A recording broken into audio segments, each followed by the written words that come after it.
이런 말씀부터 시작을 해보겠습니다. 여러분, 한국에 남한의 인구가 대충 몇 명 정도 되는 줄로 알고 계십니까? 대략 5천만 명 정도라고 추정을 하죠. 물론 지금 저출산 문제 때문에 해마다 지금 인구수가 감소하고 있긴 합니다만, 또 끊임없이 유입되는 동남아 사람들의 이민에 의해서 현재 5천만 명 인구 숫자는 그대로 유지되고 있는 걸로 알고 있습니다. 그런데 그 중에서 개신교도들의 숫자는 몇 명 정도 될까요? 여러분이 기억하시기로는 한참 뉴스에서 개신교도 숫자를 자랑하듯이 떠들 때만 해도 1,000만 크리스찬을 자랑하던 때가 있었습니다. 그래서 대한민국의 5분의 1이 다 크리스찬이라는 것을 자랑스럽게 얘기하던 때가 있었습니다. 제가 과거형으로 말씀드리는 이유는 현재는 그렇지 않다는 것을 증명하죠.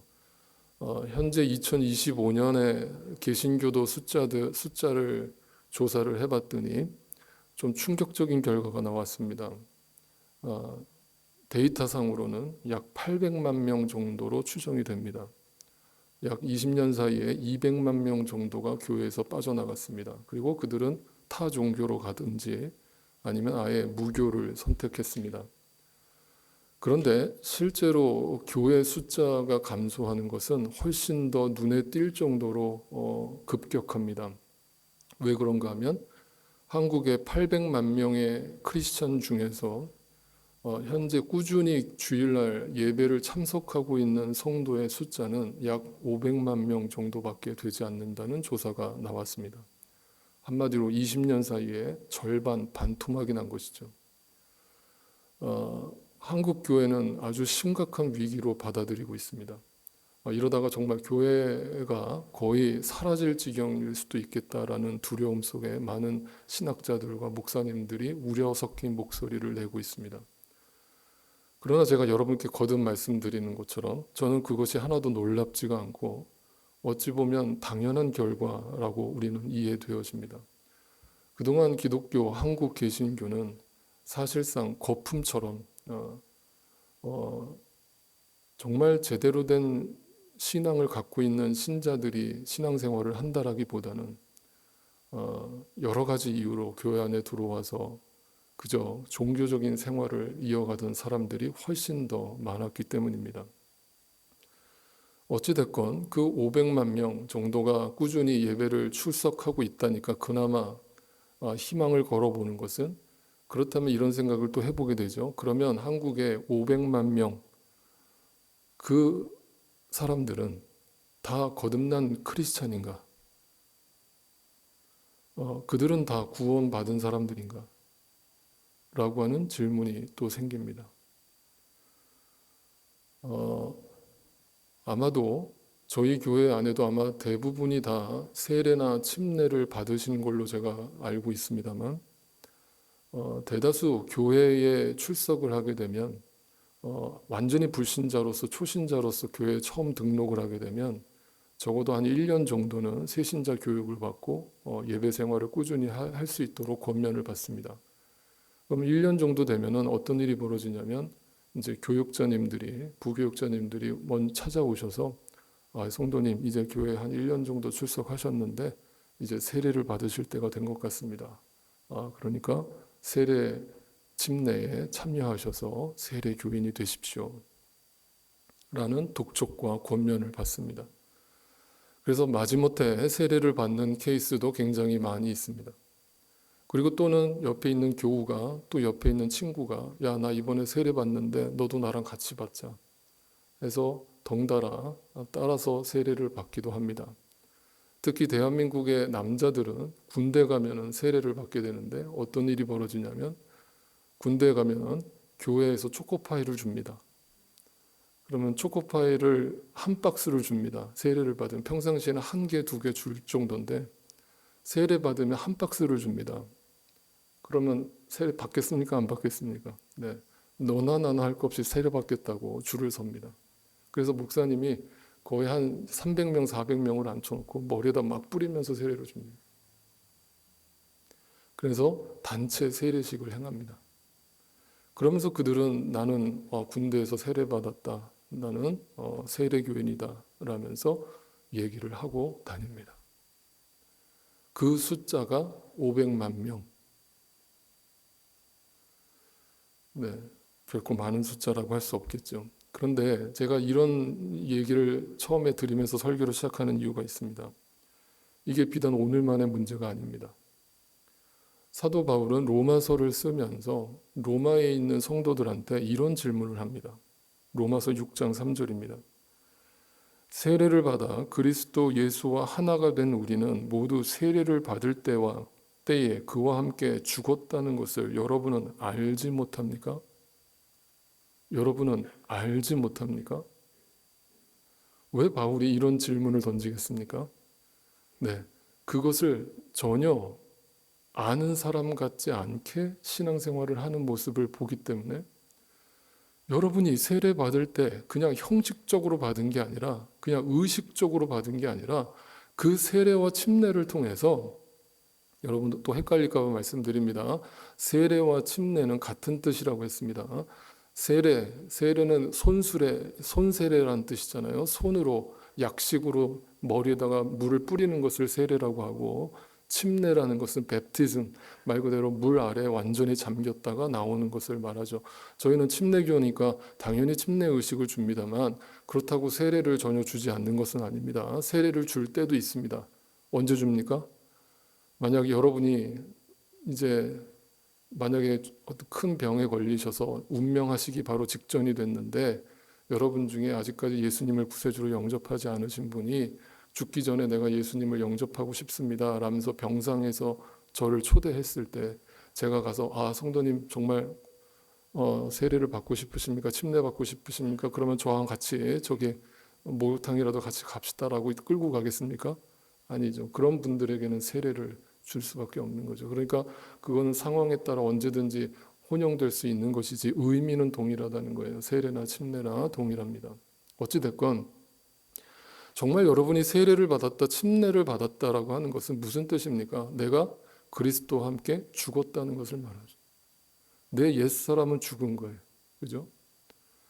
그러면 나는 그 순간에 뭐예요? 다시 born again, 거듭난 크리스찬이 된 거예요. 더 이상 과거의 나로 살아갈 수 없는 거예요. 네, 낡은 옷은 벗어버려야 되는 거예요. 그런데 왜 바울이 알지 못합니까? 라는 질문을 2000년 전에 던지고 있습니까? 우리 인간이 그 세례의 의미를 망각하고 또 애굽 땅으로 돌아가 버리는 거예요.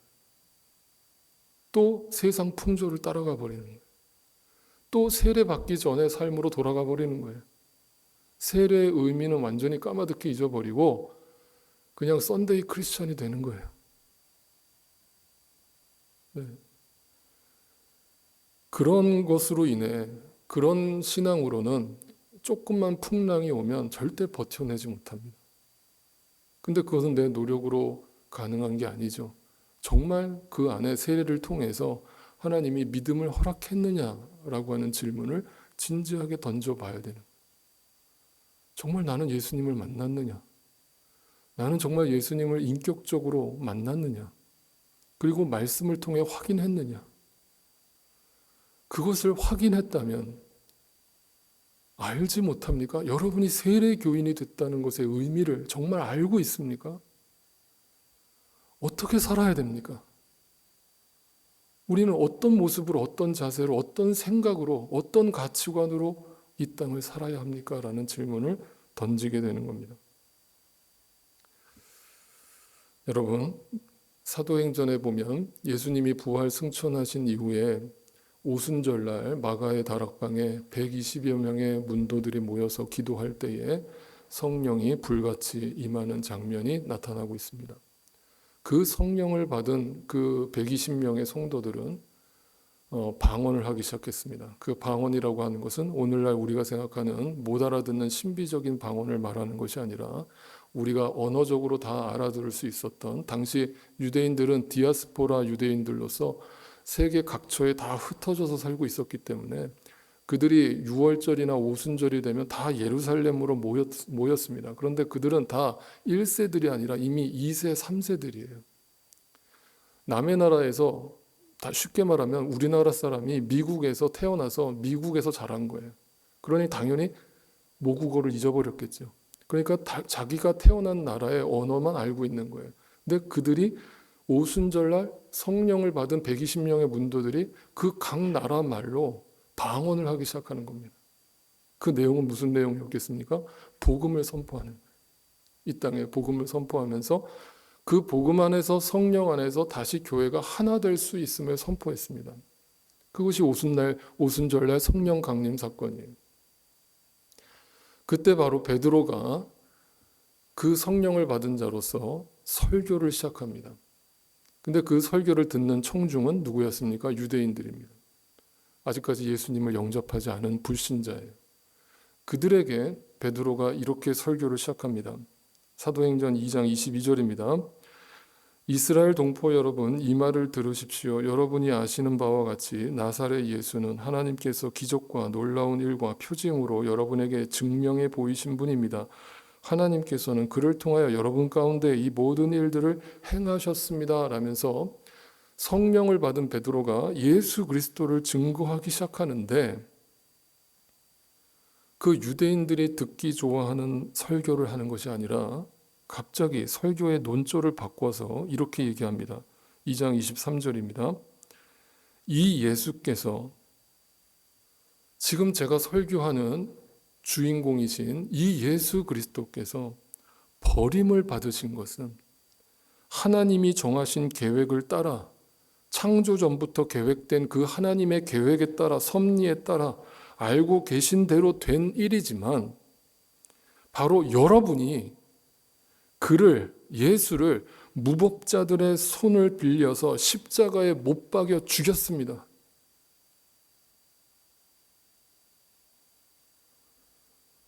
성령을 받은 베드로가 전혀 예수를 믿지 않는 유대인들, 율법주의적인 종교 생활을 하고 있는 자칭 세례교인임을 자랑하고 있는 그들을 향해서 하나님의 말씀을 선포하는데, 바로 여러분이 예수를 죽였습니다.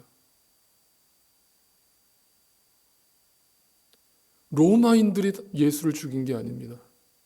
빌라도가 예수를 죽인 게 아닙니다. 대제사장들이 예수를 죽인 게 아닙니다. 바로 저와 여러분이 예수를 죽였습니다. 자, 베드로는 지금 혼자입니다. 그 설교를 듣고 있었던 무리는 수많은 유대인들의 무리였습니다. 그러면 절대 다수인 유대인들이 그 설교를 듣고 어떻게 반응했을까요? 여러분이 유대인이라면, 만약 여기서 누군가가, 목사가 여러분이 바로 예수를 죽인 죄인이라고 설교를 시작하면 여러분 마음은 어떤 마음입니까?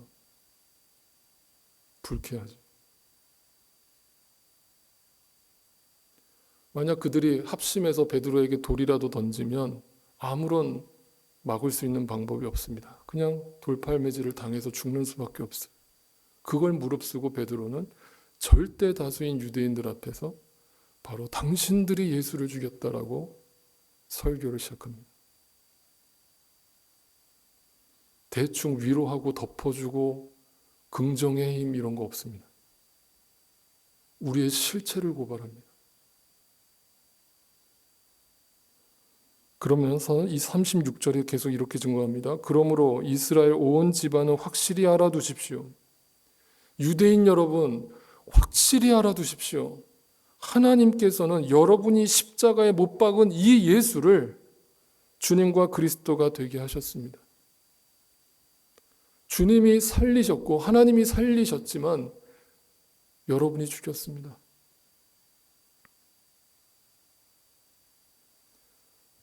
이렇게 설교를 시작하자 그들이 어떻게 반응하는가? 37절입니다. 사람들이 이 말을 듣고 마음이 찔려서. 자, 이게 그냥 상황이 아닙니다. 그 앞에 어떤 사건이 전제되는가를 항상 기억하세요. 성령이 임하셨습니다. 성령이 임하니까 그 예수를 죽일 때 전혀 양심의 가책이 느껴지지 않았던 유대인들이 그 베드로의 설교를 들으면서 마음에 찔림을 받습니다. 여기 찔렸다라고 하는 이 단어가 헬라어로 카타니소라고 하는 헬라어 단어를 썼는데 이게 정확하게 무슨 의미냐면 말이 달릴 때 말 발굽이 땅을 밟을 때 땅이 움푹 패이는 것을 상징하는 단어예요. 그게 찔렸대.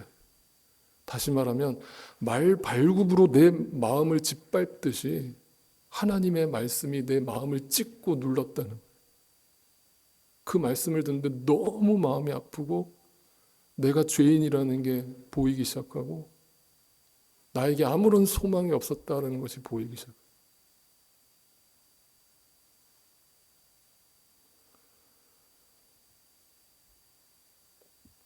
어떤 결과가 주어졌을까요? 그들은 형식적인 세례교인으로 살았을까요? 여전히? 아니요. 그들은 그 순간 진정으로 거듭난 크리스천이 됐습니다. 그래서 날마다 하나님의 말씀을 의지하여 자신의 생명까지 조금도 아낌없이 주님께 바치는 순교자의 삶으로 완전히 뒤바꿔진 인생을 살기 시작했습니다. 그들의 의지나 그들의 노력이 아니었습니다. 그들의 결단이 아니었습니다. 하나님께서 하신 일입니다. 이것이 성경의 일관된 가르침입니다. 진짜 하나님 말씀이 우리에게 떨어지면 어떤 일이 벌어지느냐? 절대 형식적인 세례교인으로 살 수 없고 진정한 거듭난 크리스찬으로 살 수밖에 없게 만드시는데 어떤 일이 벌어지느냐? 히브리서 4장 12절입니다. 하나님의 말씀은 살아있기 때문이고 힘이 있기 때문이고 어떤 양날 칼보다도 날카롭기 때문이고, 그래서 그 하나님 말씀이 떨어지면 우리 안에서 어떤 일이 벌어지느냐? 무슨 위로를 받는 게 아니라 우리의 속을 꿰뚫어 보시는, 여러분 그거 아십니까? 내 남편도 나를 모릅니다. 진짜 나를 모릅니다. 내 아내도 진짜 나를 모릅니다. 내 자식도 진짜 나를 모릅니다. 내 부모도 진짜 나를 본 적이 없습니다. 왜냐하면 인간은 철저하게 자신을 포장하는 존재이기 때문에. 여러분, 가족들 앞에서도 자기를 그럴싸하게 포장하는 게 나라면 다른 사람들 앞에는 두말해야 못하겠습니까? 다른 사람들을 볼 때는 나 참 괜찮은 사람이에요. 참 인생 잘 살아왔고 남들 열심히 도우면서 살아왔고 참 착한 사람이라고 인정받는 존재일지도 몰라요. 그런데 하나님의 말씀이 어느 날 내 안에 들려오잖아요. 하나님의 말씀이 나를 꿰뚫어 봅니다.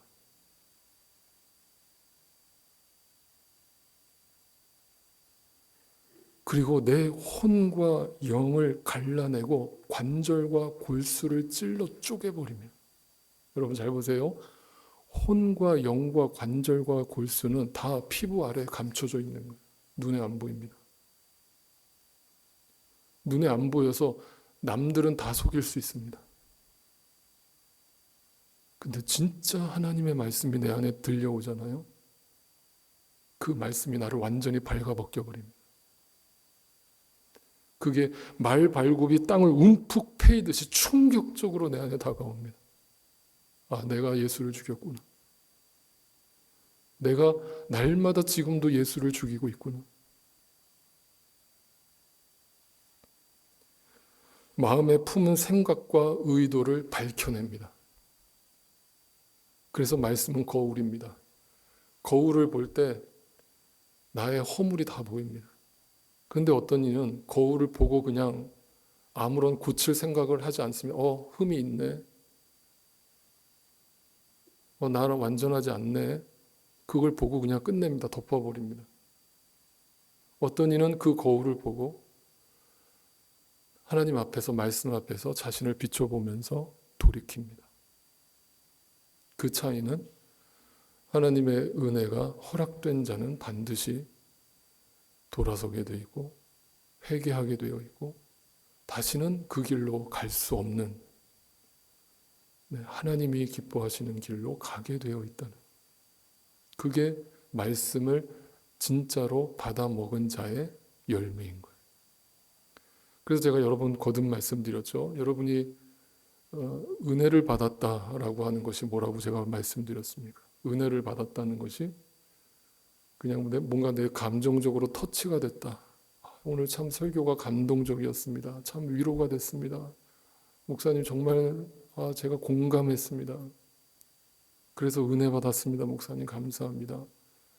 제가 다시 말씀드립니다. 여러분 그거는 은혜 받은 게 아닙니다. 차라리 감동적인 영화 한 편을 보십시오. 그러면 정말 눈물 콧물 납니다. 그런데 하나님 말씀이 여러분 안에 떨어지면요 찔립니다. 그동안 내가 아닌 척하면서 살고 있었던 나의 실체를 말씀이 발가벗겨 버립니다. 그걸 보는 게 너무 불편하고 아프고 힘듭니다. 근데 여러분 그걸 보셔야 됩니다. 그걸 보기 시작하면 제가 거듭 말씀드립니다. 자신감이 없어집니다. 그래서 진짜 거듭난 신자는 교만할 수 없습니다. 내 자아가 날마다 말씀으로 죽는데 어떻게 여전히 나를 드러낼 게 있으며 나를 자랑할 것이 있습니까? 오직 예수 그리스도 밖에는 십자가 밖에는 자랑할 것이 없는 거예요.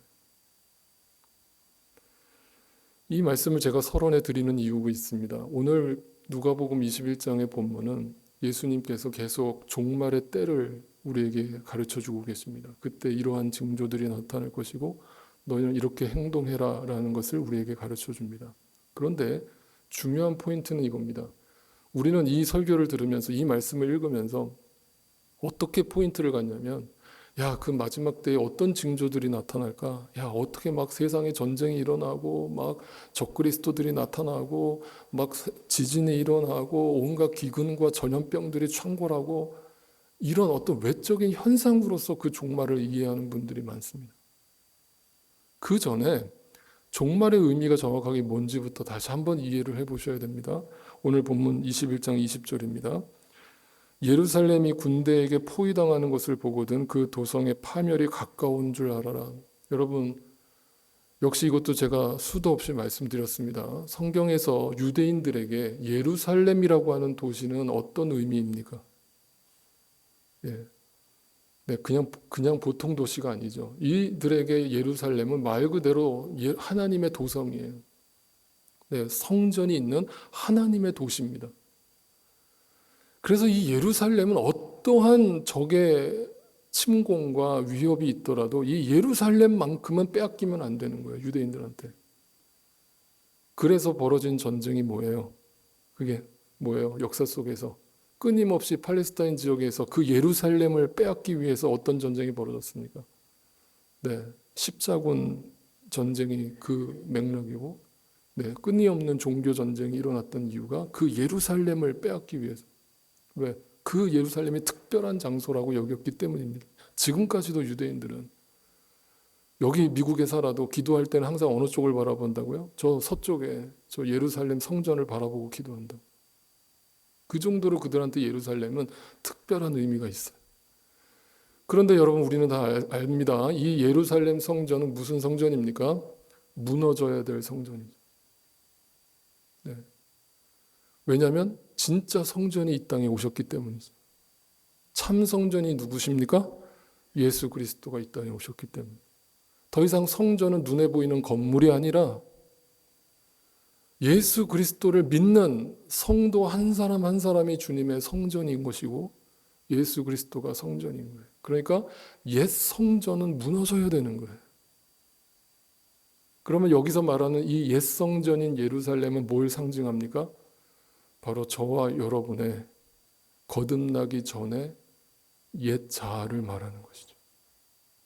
옛사람입니다. 그래서 종말이라고 하는 것은 우리의 옛사람이 완전히 죽는 날입니다. 그러면 그 종말이 미래형으로만 앞으로 다가올 시간으로만 존재하겠습니까? 그 종말이 아닙니다.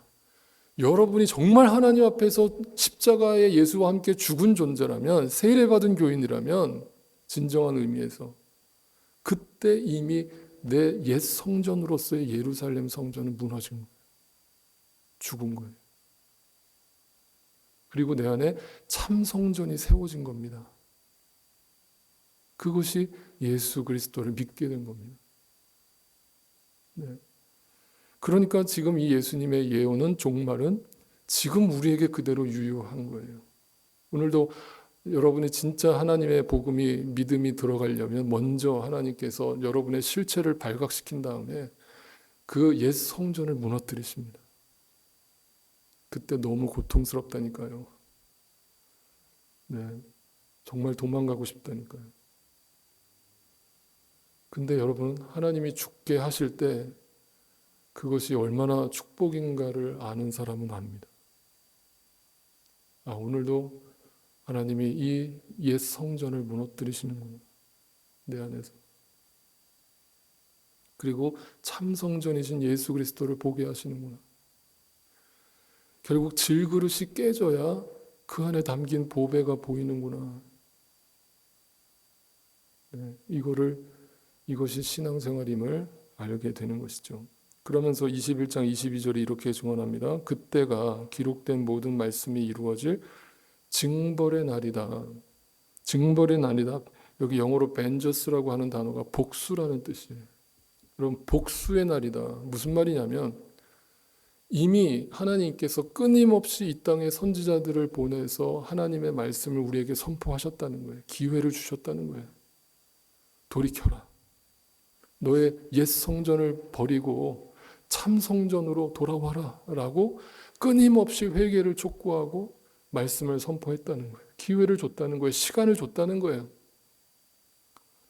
그런데 끝까지 그 말씀을 듣지 않고 무시하고 여전히 옛 성전을 소중히 여기면서 그 옛 성전 예루살렘을 오매불망 그냥 날마다 바라보면서 그것을 하나도 더 완벽하게 아름답게 꾸미려고 그렇게 시간과 에너지를 써오던 내 인생에 어느 날 주님의 때가 되어서 징벌의 날이 임하는. 결코 하나님은 다 좋은 게 좋은 식으로 넘어가시는 분이 아니라 공의의 하나님이시기 때문에 반드시 그것을 심판하실 것이다라고 약속하고 계시는 것입니다.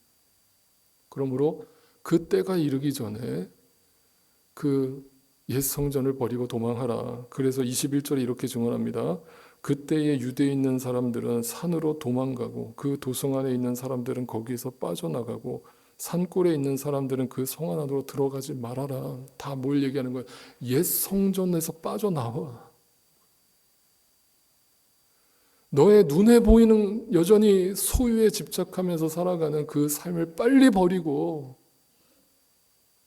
예수 그리스도께로 돌아와 라고 하는 초대인 거예요. 여기서 잘 보세요. 왜 도망쳐야 되는지 그 이유를 자세히 설명하지 않습니다. 도대체 뭐 때문에 내가 도망쳐야 되는지 그거를 논리적으로 하나하나 설명해 주지 않습니다. 무조건 도망치라는 겁니다. 나오라는 겁니다. 빠져나오라는 겁니다. 왜요? 그걸 붙들고 버리지 않고 그걸 붙들고 살아가는 것이 심판이기 때문에 거기서 빨리 벗어나라는.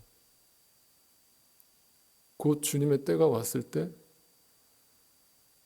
그 한국 땅에 있는 500만 명의 형식적인 세례 교인들조차도 알곡과 쭉정이가 걸러지는 시간이 반드시 올 것이고 지금도 이미 하나님이 그 종말의 시간 속으로 우리를 끌고 가고 계시기 때문에 지금도 이미 걸러지고 있는 중입니다. 진짜 믿음은 끝까지 버틸 것이고 가짜 믿음은 결국 배교하고 배신하고 탈선하게 될 것입니다.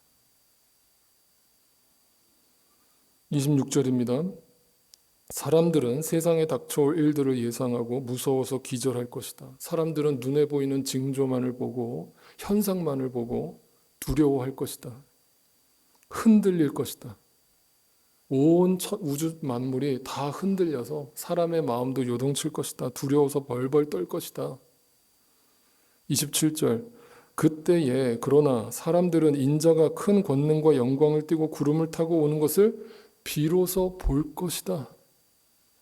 그 전까지는 보이지 않던 그 하나님의 역사, 하나님 나라가 비로소 그때가 됐을 때 믿는 자나 믿지 않는 자나 모두가 다 알게 될 것이다. 보게 될 것이다.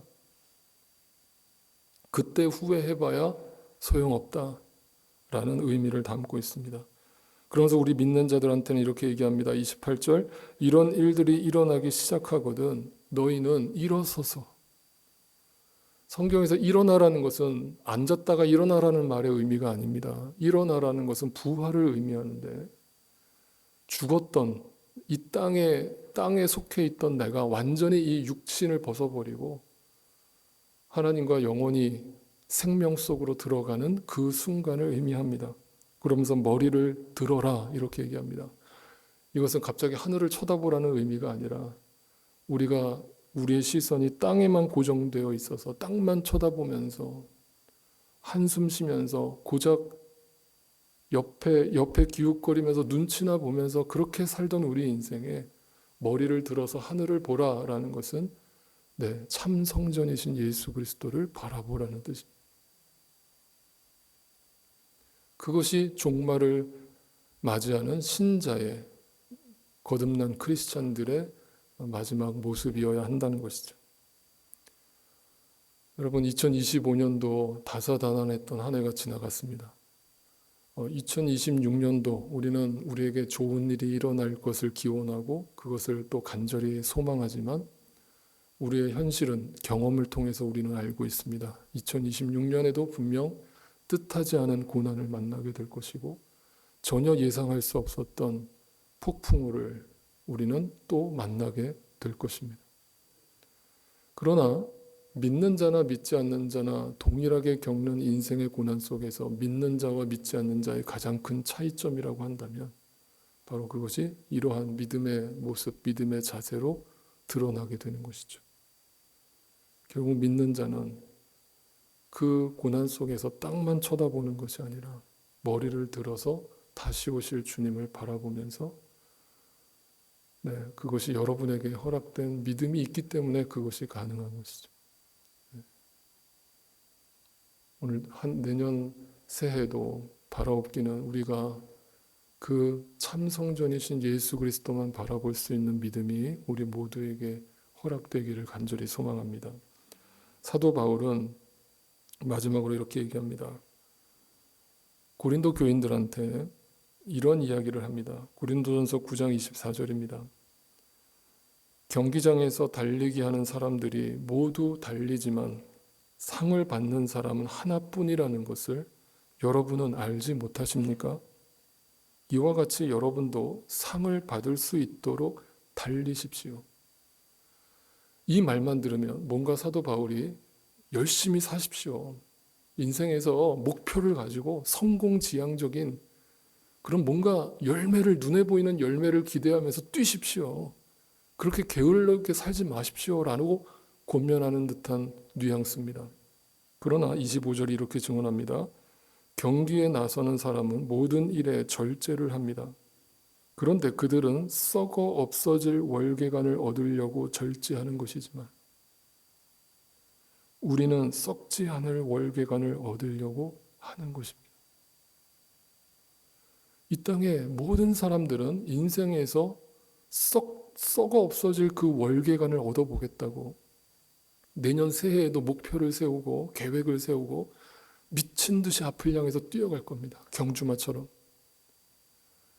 우리 믿는 크리스찬들도 열심히 살아야 되지만 우리는 고작 눈에 보이는 썩어 없어질 월계관, 이 땅의 돈과 명예와 부를 위해서 이 땅에 남은 시간을 쓰는 것이 아니라 영원히 썩지 아니할 멸류관. 그게 뭡니까? 예수 그리스도.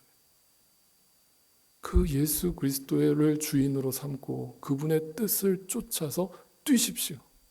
일어나십시오. 주저앉아 있는 신앙 이제 멈추시고 일어나십시오. 성숙한 크리스찬으로 빛과 소금으로 주님의 교회답게 주님의 증인답게 말씀을 쫓아 사십시오. 그렇게 사도 바울은 권면합니다.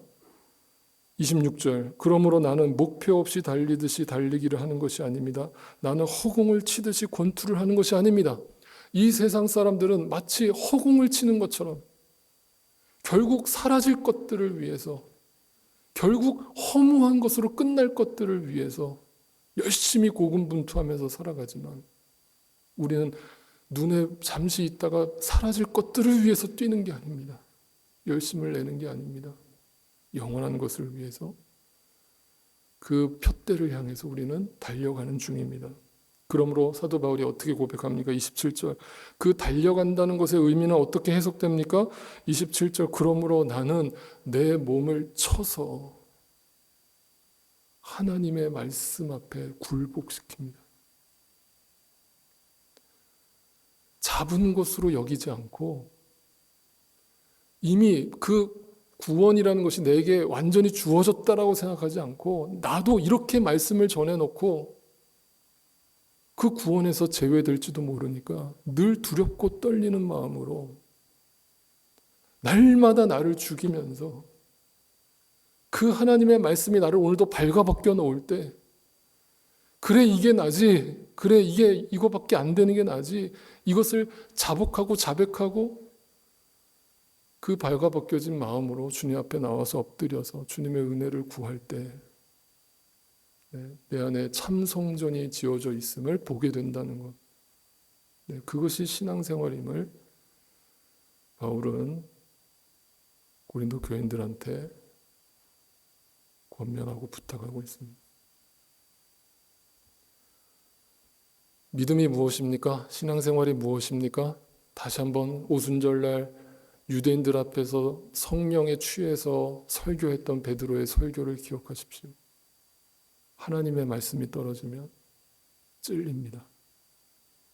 움푹 패이는 것처럼 찔립니다. 그리고 그들의 다음 반응은 우리가 어찌할꼬 였습니다. 그래, 그것이 하나님 말씀이라는 거 내가 이제 알았는데 나 이제 어떻게 살아야 되니? 어찌할꼬. 여러분, 그게 신앙생활입니다.